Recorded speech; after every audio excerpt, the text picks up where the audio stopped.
गुरुवार शुक्रवार ठाण्यात पाणी नाही. महाराष्ट्र औद्योगिक विकास महामंडळातर्फे करण्यात येणाऱ्या देखभाल व दुरुस्तीच्या कामामुळे ठाणे शहरातील काही भागांमध्ये 24 तास पाणीपुरवठा बंद राहणार आहे. गुरुवार 7 मे 2026 रोजी दुपारी 12 वाजल्यापासून ते शुक्रवार 8 मे 2026 रोजी दुपारी 12 वाजेपर्यंत हा शटडाऊन लागू राहणार आहे.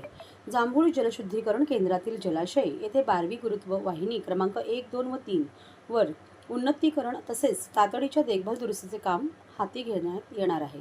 या कालावधीत दिवा मुंब्रा प्रभाग क्रमांक 26 व 31 मधील काही भाग वगळता कळवा या प्रभाग समित्यांमधील सर्व भागांमध्ये पाणीपुरवठा पूर्णपणे बंद राहणार आहे.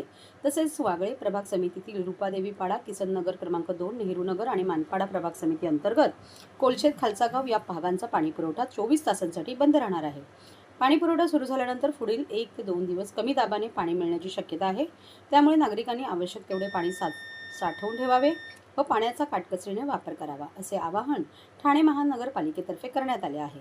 या पार्श्वभूमीवर नागरिकांनी सहकार्य करण्याचे आवाहन प्रशासनाने केले आहे.